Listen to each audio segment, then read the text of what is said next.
मेरे प्यारे बच्चे, मैं तुम तक जब भी आता हूँ तो तुम्हारे लिए आशीर्वादों का भंडार लेकर आता हूँ।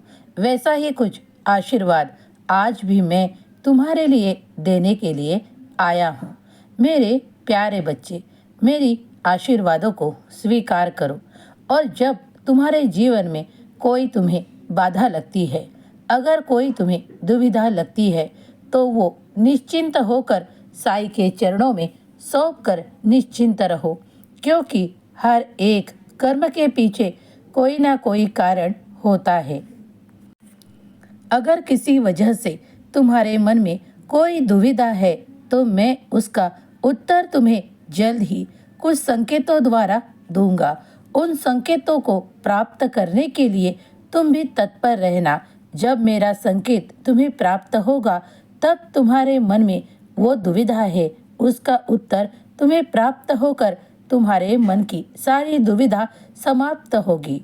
अगर तुम मेरे आशीर्वादों को पाना चाहते हो, तो 11 वचनों को प्रतिदिन पढ़ा करो, और अगर विश्वास के साथ नाम जाप करोगे, तो तुम्हें मेरे पास होने का एहसास प्राप्त होगा।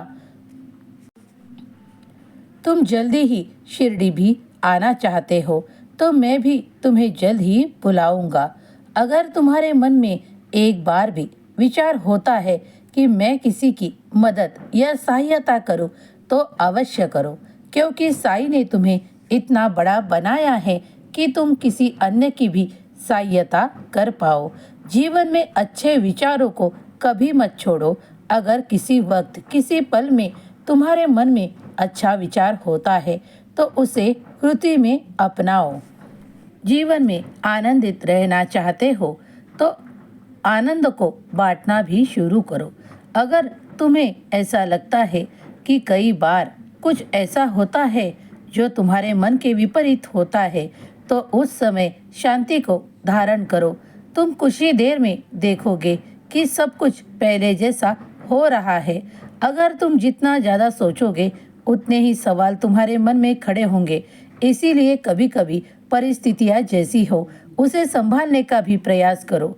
हमेशा खुश रहो, कामयाब बनो। मेरा आशीर्वाद तुम्हारे साथ और तुम्हारे सारे परिवार के साथ है। तुम्हारा जीवन उच्च स्तर पर जाने वाला है, उसके लिए तैयार रहो। खुश रहो, तुम्हारा कल्याण होगा।